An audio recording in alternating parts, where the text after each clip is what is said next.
An insane 82-minute game is our introduction to this series of Bears versus Cloud9, a game which Bears did manage to come out on top. They are currently 1-0. Maybe looking to close this out in a game 2 with an exhausted Cloud9. I don't know. We'll have to see. Cloud9, they're well experienced with late game. But Tsunami, somebody put it to me on Twitter. You have to remember, Bears, they've got Fada. Fada being, of course, part of the old Cloud9, is well experienced with late games.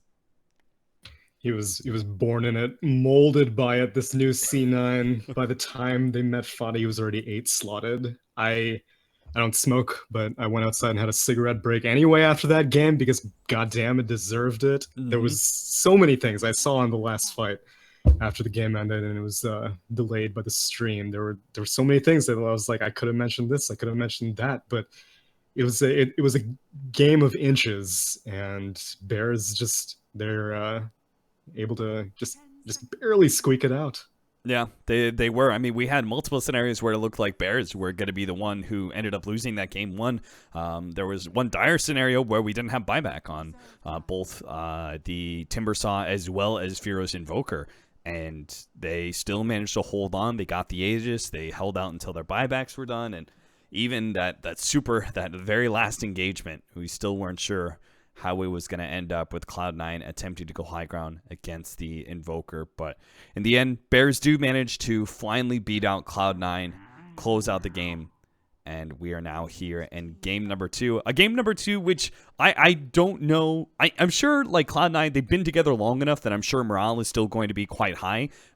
They've I guess, grown together enough as a team that I don't imagine they're going to be feeling too defeated by losing an 82-minute game, but I'm sure stamina is going to play a certain cost on one of these two teams, as they do have another best-of-3 to play after this in the grand finals where Liquid awaits them. Yeah, meanwhile, Liquid just quietly spectating, rubbing their hands together, watching these people beat each other senseless. I mean, for what it's worth, in Cloud9's game, I didn't really, like, I couldn't fault any one player on either team. Like, everyone was playing to perfection. All of the initiation was clean. All of the positioning was clean. There was no one really that I could be like, oh, well, that's a mistake that cost them the game. And so if I'm Cloud9, I'm inspired. I mean, as a caster, I'm tilted beyond all repair because that game was just mind-numbing. But I mean, it was exciting, but like 80 minutes, come on, I just woke up. But I mean, C9, they're well familiar with that style of Dota, as we've iterated multiple times. So I mean, I don't even think that there's any drafting differences that we'll see, because in game 1, I don't really think that it came down to the heroes either. It came down to the items from both teams, all 9 of them from each hero. A huge part of the early game was, of course, Noya's Earth Spirit and his huge impact in the game. I have to say, I would expect that kind of really big Earth Spirit impact by Bears' Yapzor, because he is such an accomplished forward position. But Noya easily rivaled that kind of legacy with his Earth Spirit play in game number 1. I think he was one of the bright sides of Cloud9 in that early game, because it wasn't exactly the prettiest early game for them, and they still managed to come out with a strong mid game, and it does seem like they are going to go for another 5-manny push lineup a little bit with the Rubik and Luna. More pushing power this time around. And Luna does finally make it into our hero pool, whereas last time I think it was banned out in the 3-4? Yeah, second phase. But, I mean, last game, Noya's Earth Spirit, like you said, did have a significant impact in the early game. But, I mean, one of the things that I saw in the last fight is that, well, really, I didn't see that much Enchant Remnant usage, and it's difficult because it's melee range now. But if he was able to either Enchant Remnant the Razor right before he died in the tier 3, or Enchant Remnant the Shadow Fiend as they were pushing the enemy's tier 3, it could have changed the fight. But it's really difficult in those kinds of high-pressure situations, especially when you're like getting bounced around by Deafening Blasts all over the place. There are Lotus Orbs everywhere, so if you enchant someone, maybe you'll get enchanted as well. So I can't really fault him too much. I rarely ever see Earth Spirit approach that point, and it was a learning experience for everyone involved. But yeah, this game, it does seem like C9 is they're not deterred by any of Bears' heroes last time. They ban out the Slardar, and it looks like they will ban out Firo Invoker this go around. So maybe some respect coming. Yeah, that is the one thing I wanted to say is that if anybody doubted this young, I'm still going to call him a rookie. He did obviously have, Gods and I mentioned multiple times, he had multiple plays in some Tier 3 NA teams. He stood in for some European teams. In fact, I was watching one of those highlight clips of one of the games recently with Yapzor, and that was a bit of a pleasure, but he's still, somewhat new to this Tier 1 scene, and if anybody's doubting him, if they still had some secret doubts, well, can Firo really, he's been doing well for them, but can he really stand up to the best of teams in very high pressure scenarios? I think Firo definitely proved that he could in that game one with his late game Invoker plays and in such a high pressure game number one. And Invoker is going to get banned away. Cloud9 thinking about what else they need to ban, because Bears do have a Centaur Warrunner. This is not your normal 1-2 pickup for sure. Centaur has been seeing more and more picks lately, but entering into the 1-2 pool is somewhat of a novelty for him. It does mean a nice gap closer for the whole entire team against the Luna, and I think that is something that works very well. I think Centaur actually works well against Luna as well as with Luna, because distance does seem to be one of the most important things for this carry. Yeah, gap closer and gap creator. Luna is not really able to be very maneuverable whenever Eclipse comes out, and she would just like to have to sit still and right-click people as they panic around her, but a Centaur can immediately evacuate his entire team from an Eclipse situation, so it's, like you said, not a traditional early draft pickup, but I have confidence in Bears' drafting no matter what they do. Especially, I mean, like I'd said last game, they 2-0'd Cloud9 in the first series that they had during these qualifiers. They're the ones who sent Cloud9 to these losers bracket. So I'm sure they know what Cloud9 likes to do, and they're very well prepared for it. One thing that could give them some guaranteed initiation despite the Centaur Stampede is maybe a Hestejo Batrider, which normally has been, when teams are facing up against Cloud9, they'll take that as one of the bans in the second phase, but hasn't been taken away just yet. Cloud9 are actually going to shore up their team fighting potential because with this Earth Spirit Centaur opener and the way that Centaur operates, it does seem like Bears are looking to contest the Luna pushes. Which kind of begs the question why Cloud9 felt like banning out Dazzle, because I would be concerned with an anti-push support like Keeper of the Light. Dazzle does not really offer much in terms of drawing creep aggro off. I mean, obviously Weave is great for discouraging pushes with a whole bunch of heroes, but whenever it's the early game where no one can really take advantage of a Weave, like Centaur doesn't have a blink yet, or Earth Spirit can't confidently roll in, you need to be able to counter push just with spells, and Keeper of the Light offers that in spades. So I'm curious how C9's going to react with a puck, actually. Okay, I mean, some hard initiation, I think that was definitely needed, and we talked about a really strong holding hero that ignores Stampede. Well, Puck is one of those heroes. Thanks to Dream Coil, you have all that movement speed, but you can't go anywhere with it. Otherwise, you're just going to stun yourself. So I think that was a really good choice here from Cloud9, but it does mean they are super focused on early game. This is going to be one of the most aggressive lineups I've seen from Cloud9 yet. Knowing their reputation for 5-manning into objectives, it does feel like we are going to have a extremely fast-paced game whose end game may be determined very quickly if Bears can actually repel those pushes, defeat Cloud9 in team fights, and then all that aggression will turn to ash in Cloud9's hands as they quickly find that all their 5-manning leaves them at a gigantic experience or gold deficit. Yeah, and I mean, that's like Cloud9's early game, like they all are drafted for aggression. I have not actually seen a Baby Knight Puck before, and looking at his Dota Buff Esports, he has not played it in a year. So far be it from me to doubt any professional player, but Puck is not the easiest hero to play, especially when you have a lot of irritating stuff to deal with, like Earth Spirit Silence and Mana Leak of Keeper. I think they played it yesterday, though. Did they really? But it must not have been Baby Knight. Yeah, I think it was the off lane. It might have been the off lane Hestejo. Off lane Puck. I do remember I think it was a Drow Ranger lineup that they were running. but I can't fully swear to. Oh, it was the Draw Ranger Medusa lineup, where they had an offlane puck as well. So they had that really good synergy with the Draw Ranger lineup. We first saw that Medusa Draw Ranger combination, I believe, in the Manila Major. Liquid pulled it out, and then with the offlane puck, that's been an old standard as well. So it's looking kind of similar, right? It's looking very similar to that lineup. You've got Rubik just like last time, Undying as opposed to Ogre, a little bit more team fight as opposed to lane presence, and they could move this puck into the off lane and then end up picking a Drow mid, some sort of scaling mid. No, not a Drow mid. Maybe like, I'm not sure if Dusa Luna really works, but I'm thinking some sort of scaling mid, similar to the SF, or in this case, maybe because of Lifestealer's out in the pool, maybe they can go more early game and focus on like Razor or Viper, which are also Baby Knight heroes. I would like the Viper quite a bit, actually, especially because Corrosive would be very irritating for a lot of these Barrett's heroes, and right now Cloud9 does not really have like the best tanking heroes. Like Undying is great in a late game situation, but early game he doesn't really have the mana to spam Decay, especially if you might be getting mana leaked. So a good frontlining hero for these early pushes for Cloud9 seems very paramount this game.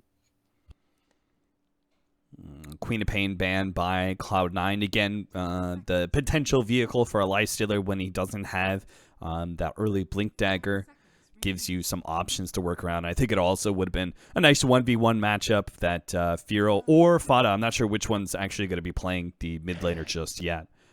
Yep, sure enough, Bears very smartly banned away the Viper. There is still the Razor out there, which we saw the way that counters the Lifestealer pretty nicely. How do you feel about the Razor mid, though? Obviously, the Bears pick is going to play some impact. Yeah, it'll be a tricky matchup. I don't know if you can just... Thankfully, Cloud9 gets the second pick so they can react accordingly. Razor is good against a large number. Shadow Fiend, Razor's just fine against. But, I mean, if it is a Shadow Fiend, you could probably get away with something that isn't as lane dominator as a Razor. But, I mean, I would still prefer it just because I'm concerned about the Lifestealer. And I don't really know what other tanky mids would be viable, but I want someone tanky. And all of this is assuming that it is a Hesta Joe puck as well, which I'm pretty sure it is. But yeah, maybe something like a DK? DK wouldn't be bad, right? High armor versus Lifestealer. Tanky hero doesn't do that badly against SF, but he has been out of the meta for quite some time. Cloud9 are going to choose for a much squishier option, but it is still a hero that works very well against Lifestealer and matches well against the SF. As TA is going to win the lane, sure, but especially because, well, Earth Spirit, as we've seen before, as we saw in Game 1, is going to be spending a lot of time making sure that the mid laner of the opposing team is going to have an unpleasant early few minutes. But TA, I mean, amongst mid laners is probably going to be just fine with that, with Refraction.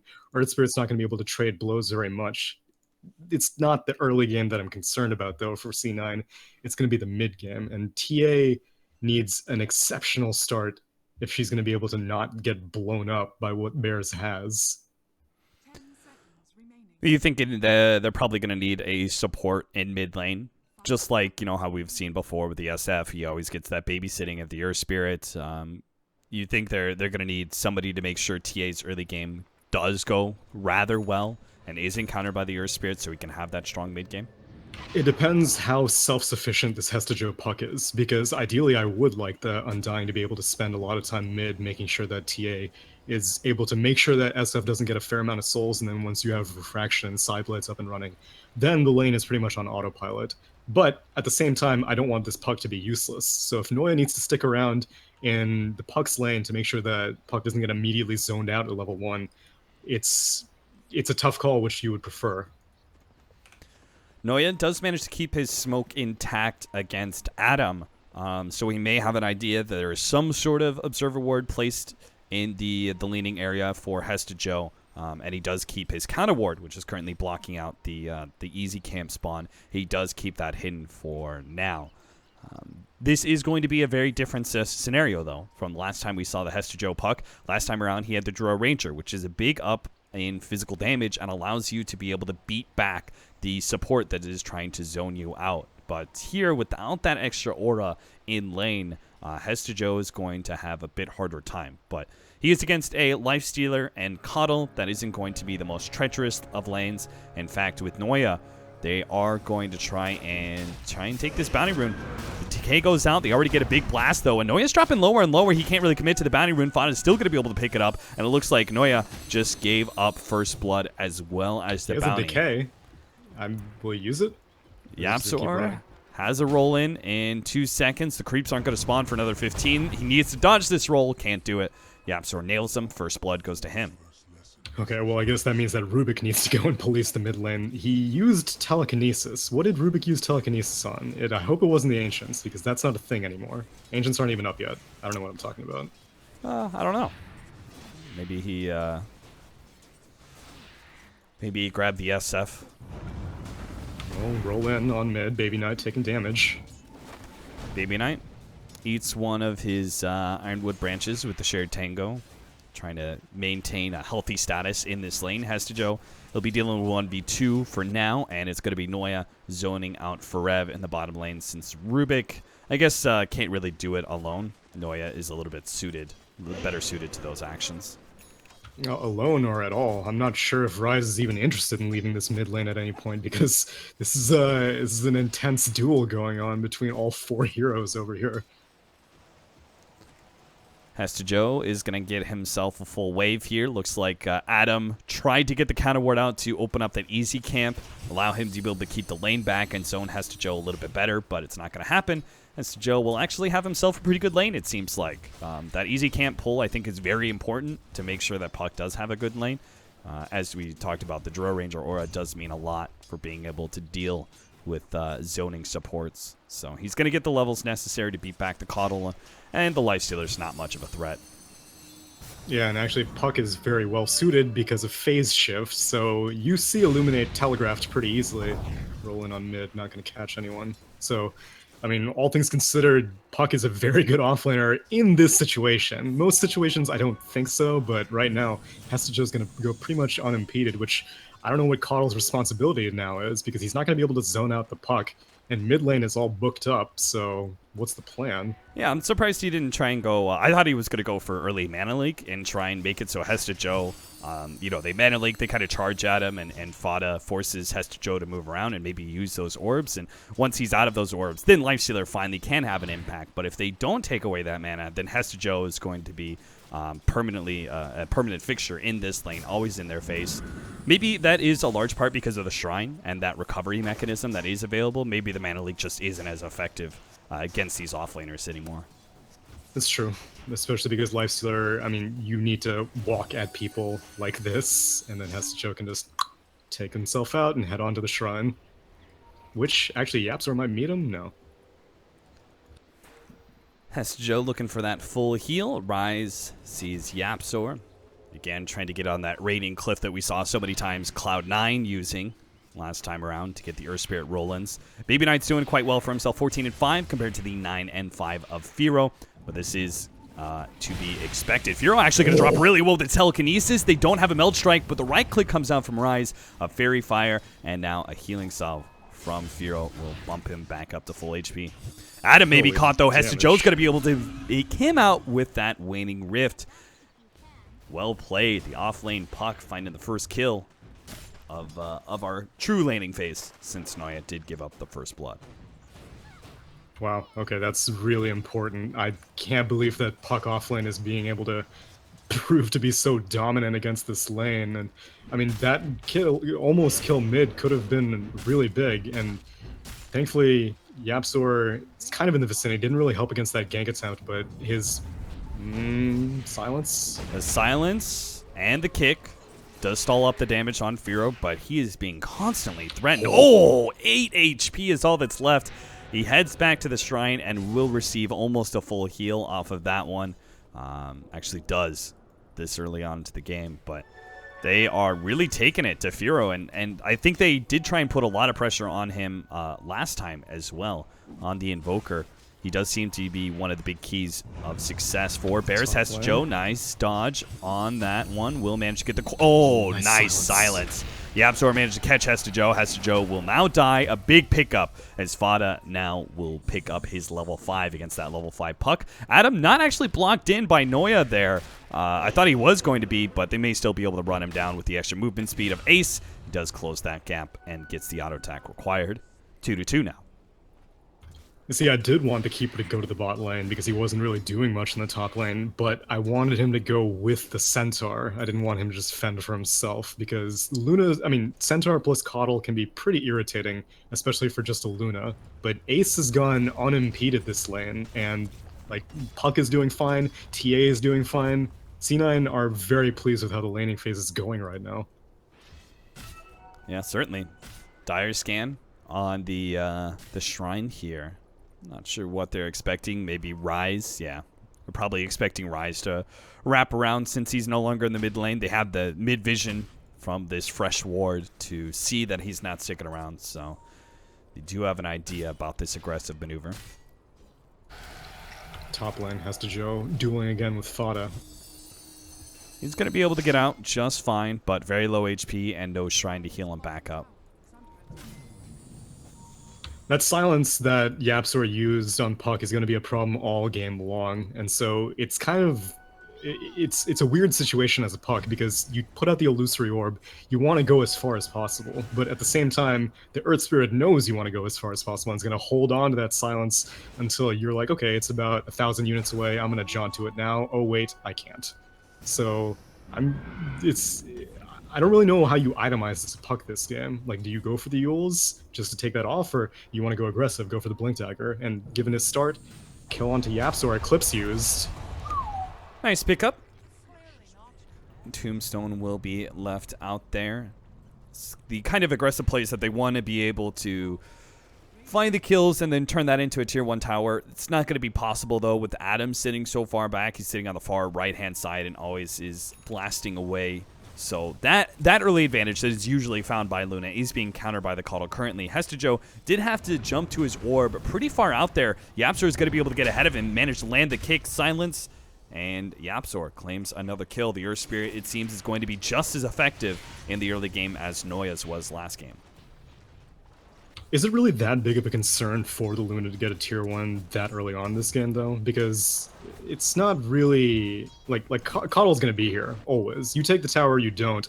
Like, Coddle's still going to be able to hang around in this lane. Right now, Adam is too scared to get in experience range, whereas if the tower goes down, then maybe he feels a little bit more confident. Yeah, probably not. I think it's just one of like the small advantages that Luna and like Draw Ranger lineups give you. Is just like that early bit of gold that oftentimes help out your mid or off laner, especially your off laner, to get that earlier item. It does look like Hesta Joe is going to be going for treads.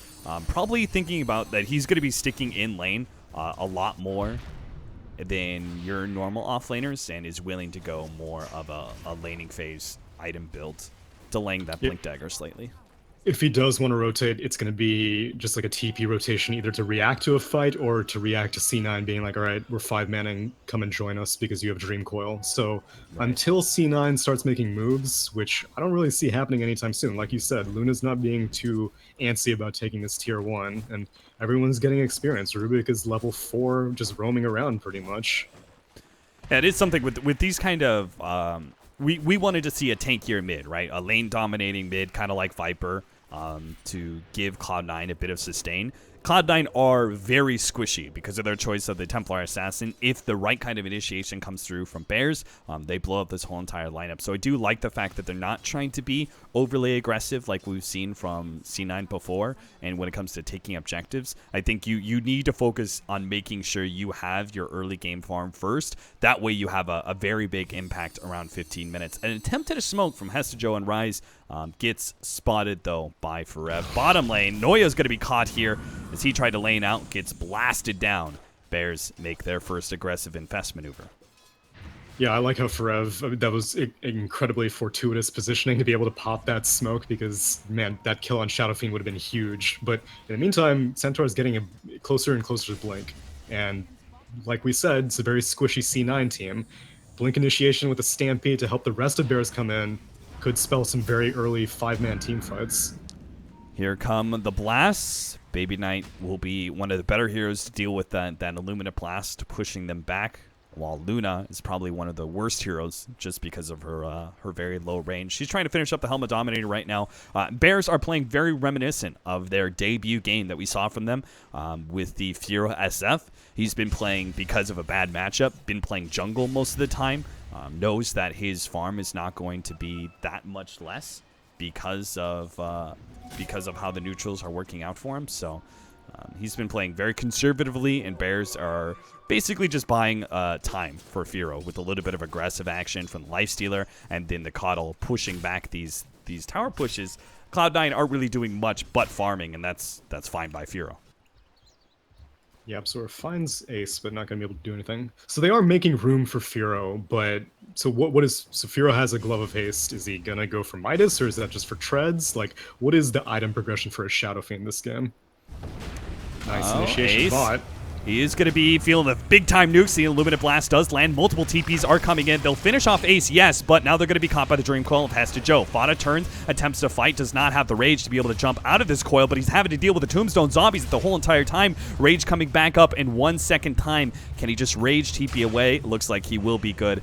They try and get some extra damage, but Fada doesn't even bother to use that magic immunity. So, big-time kill.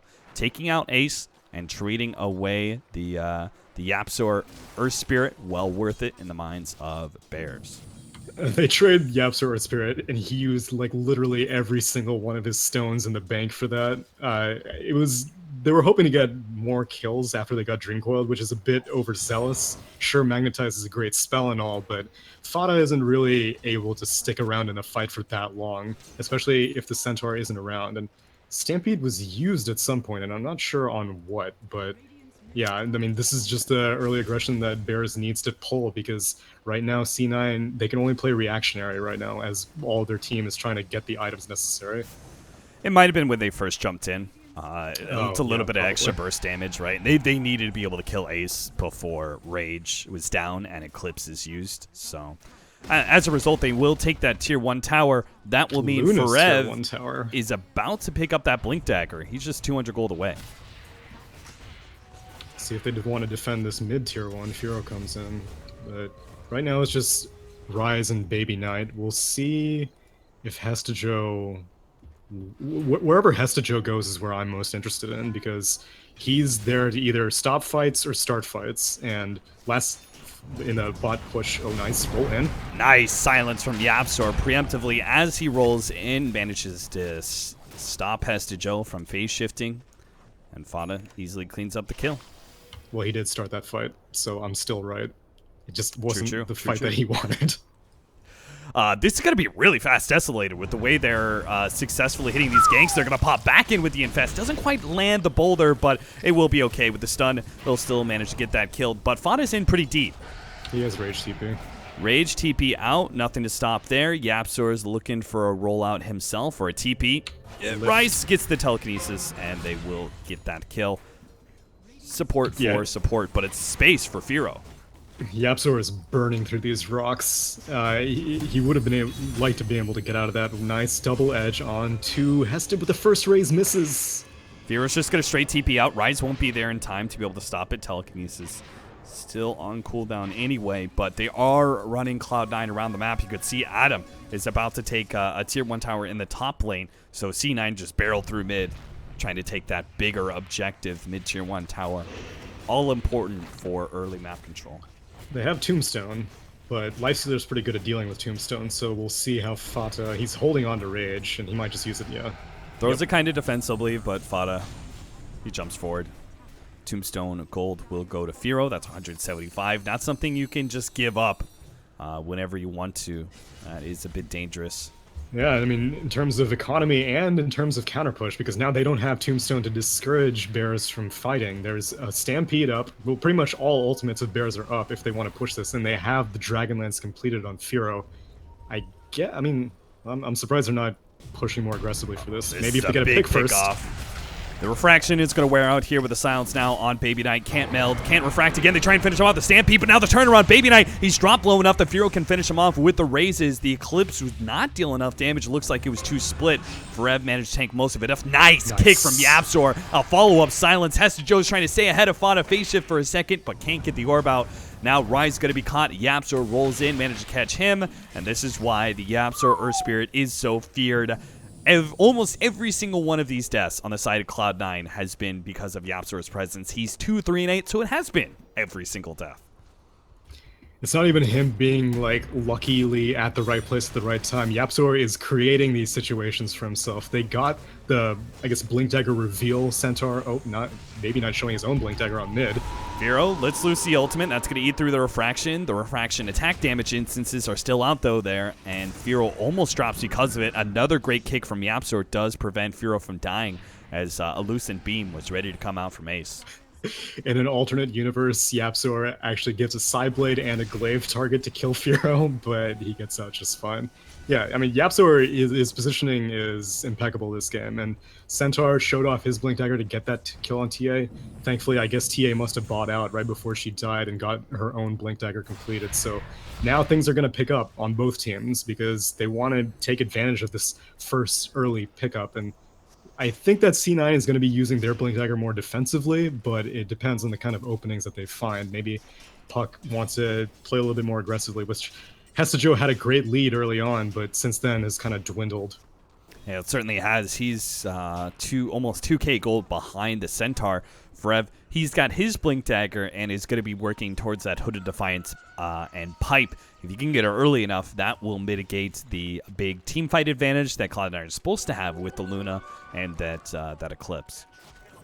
Man, I realize now that Forev has a cloak, but actually I think a Lucent Beam could have maybe killed the Centaur while jungling, but in 7.02, Luna does not get 1800 night vision just right off the bat. Right now, it's just sitting with bonus 250 instead of bonus 1000, so it didn't see nice this. Double stomp with a double kick coming in as well. Doesn't look like it hit Baby Knight, so he's able to blink backwards, but Ace is already gone, as well as the Tombstone. A Dream Call comes out. He may have to jump backwards into the backlines of Bears here and probably still get caught out as he doesn't have a blink to be able to get away. Baby Knight trying to punish Fada there, but it looks like the Tier 1 tower, the first one at mid, will be taken by Bears, thanks in large part to Forev's initiation. So wait, did Puck like jaunt into the orb that was going into the dire half of the map? Because I saw the Dream Coil and Puck was on the Radiant side of the river, and then Puck died on the dire side of the river. Yeah, it's because he was open wounded by Fada. So he was like, oh crap, I can't run away. I don't have Blink Dagger, so you just kind of have to jump to the orb and hope for the best. Roshan is going to be taken down before C9 could get here. Fast. Yeah, that's Desolator completed, 3 levels in Presence of the Dark Lord. That is such a quick Rosh at this stage, and I don't really know if they're going to want a 5-man with this, or they're just going to be like, all right, Furo, we don't need to really worry about you too much. You have a Blink Dagger completed on your SF. Just go farm, be merry, and we'll take care of the rest of the map.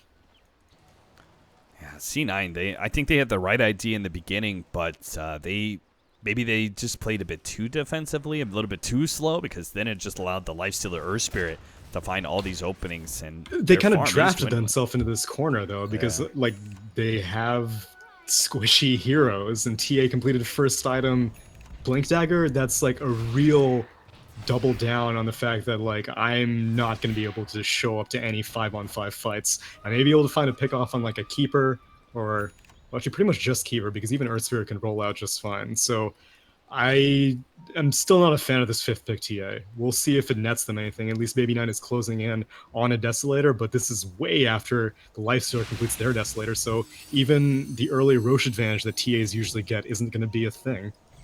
Rise being a good guy, trying to open up farm for the Puck with a Fade Bolt. Will be Noya caught? But it looks like Ace is going to get away, unless with the Blink Dagger or Furo. No. They don't have anything to catch Ace. So maybe a Tier 2, a quick push. Surprising Cloud9. Furo's actually going to TP back. They really want to keep this mid tower alive. gets into deny range, so maybe they'll let it go. Yeah, but still, it's hurting the economy of Cloud9, and they need every little bit that they can get. They are almost 10,000 net worth down right now at 20 minutes into the game.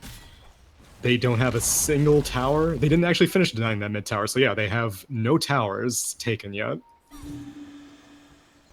Hesta Joe has his Blink Dagger. They got to do something magical with this initiation now. They got a TP up Fada here at the top lane, and that's not too bad. He does reveal the Blink Dagger, but I don't think it's... He was trying to hide it in the first place. I was going to say maybe he just TPs into like the Shrine or the mid-tier 2 and they try and get aggressive on Bears while Fada's at top lane. They need to try and take advantage of this timing of the Blink as well as Bears being a little bit split up, but it looks like Rise is going to be the one caught here. Stampede going to run him over. Baby Knight watches as his support dies. They're going to get the Dream Coil out. On to just on the one Centaur. there. They do have the Eclipse, but Forev's able to take her really well with the Hood of Defiance. Now all the damage, it's gone. Vero's lined up for the ultimate with a sick combination from Yapzor, setting up all of that with his stun. Bears trample, quite literally, with the Stampede over Cloud9. They take all 5 heroes and do not even drop the Centaur. It's almost as if Dream Coiling the Centaur won the fight for Bears, because if Puck manages to get no one, then you're like, all right, let's just back off. We did not get the initiation we wanted. Luna hops in and is like, all right, you got someone? Yeah, sure, I'll toss an Eclipse on them. Forev doesn't care. He has the full hood completed, doesn't even die.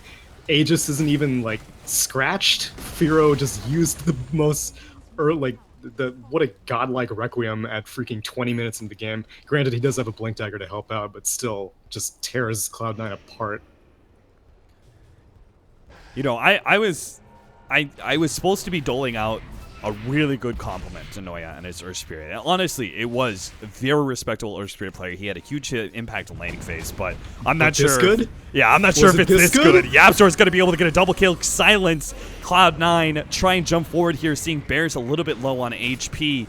And SF at the top lane, but they just can't do it. Not without Eclipse. Now the bounce back. Ace is running out of mana. The mana leak wears out, but now he's hit by the Stomp. Hesta Joe tries to stop all this with a jump in silence Dream Coil, but it's still not enough. The Illuminate Blast finishes him off. Baby Knight in the back lines does finally get a kill for Cloud9. It's going to be the Centaur, but now he's left in no man's land against the SF and the Earth Spirit. 6-21. They trade 1 for 3, and Bears pushing high ground by 22 minutes. Bears are angry. They were like, I can't believe you made me sit through that 80-minute game 1. I can't believe that. You just... This is grisly, is what it is. Bears are not relenting at any point. Freaking Firo's level 18 right now. It's, I don't really know what the late game, mid game, any minute after 25 game plan is for C9. Melee racks gone. Cloud9. Not sure what to do at this point. Most of their heroes completed on Coddle. Yeah. So there goes all map control. Like, you've already lost all your outer towers, but also you're gonna lose all your outer wards most likely. I'm gonna lose shrines as well. Yeah, tier 3 down, opens that up. First one's going to be that Roshan Shrine. Honestly, Cloud9, they need some miraculous 5-man smokes and some pickoffs. More pickoffs, yes, but TA only finds a Centaur with this shiny new Desolator. Meanwhile, Fada gets a kill on a Rubik. Gonna need the Dream Coil to slow down Forev. He turns around, threatens something, but he doesn't actually have Hoof Stomp, so he will end up dying here. That's a big pick. That kill is worth 500. No, that's the Lifestealer one. Show me an updated fight recap. Come on now. There we go. You can just look at the bottom right, can't you? No. I want to see how much gold he lost and stuff like that. So it's like 1,000 gold swing. You know, it's like 1,100 gold swing. Just that pick off. All right. Meanwhile, Fada's pushing the other top 3 uncontested, so that's not good. They pull the SF to the fight as well. I think I like how Fada was just like, "There's no way I'm gonna get this tower completely uncontested. Something is wrong. I'm backing off." And it's Firo who's going to finish it off for him. An Orchid on the Lifestealer. Butterfly already for Firo.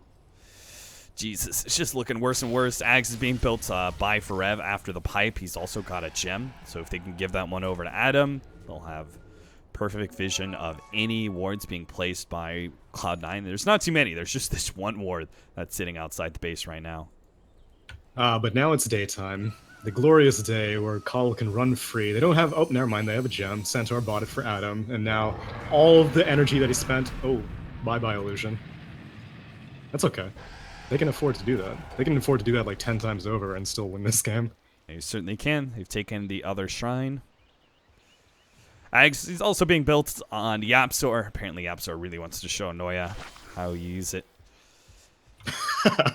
Yeah, I would like to see it. Hopefully they can complete it before the game ends, as now there's a Blink Dagger with... Most people would expect the Centaur to be the vehicle, but no, it's going to be nice the Blink Earth Silence. Hester Joe's caught.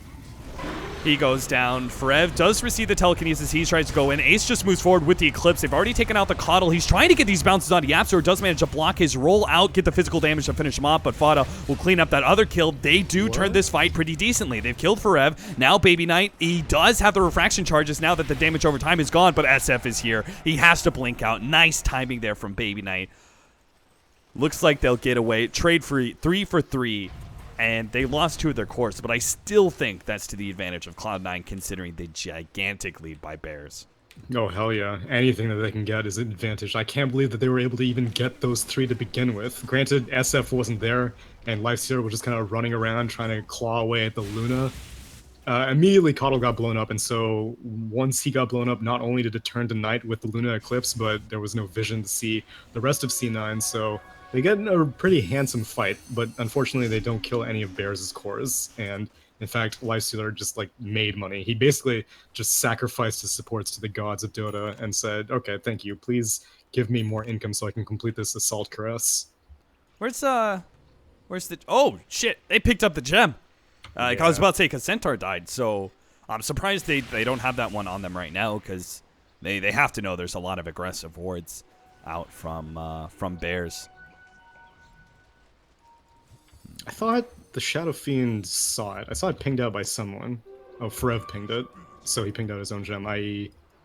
Yeah, I don't know why they're keeping it on the courier, but I guess they don't really feel like venturing anywhere past the stairs.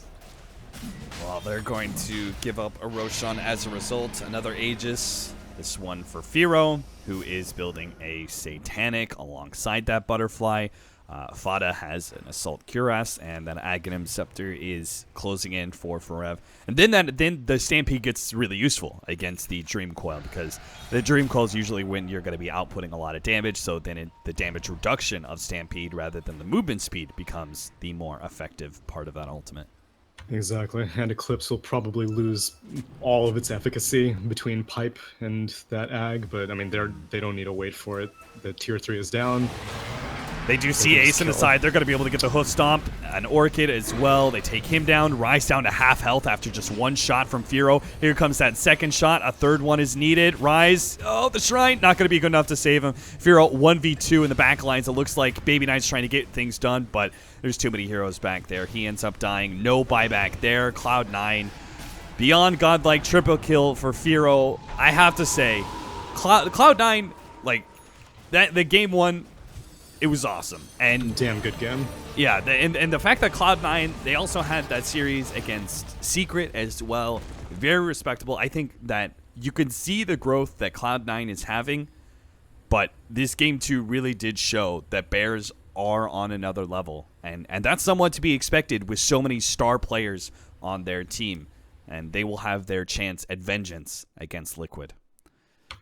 Unfortunately, Cloud9 is eliminated, but I mean, they're entertainers. Well, all of their series throughout this qualifier have been, I mean, like, I've enjoyed watching this team, and like you said, the progression and the growth of the team as well. But I would chalk this one up probably to a draft loss, which typically I don't usually point a finger at Cloud9 for drafting errors, but this time I don't really see what they were going for, and the 5th pick of TA just solidified the kind of randomness of the draft. I mean, maybe I'm missing something, but whatever they were going for, it did not pan out at all.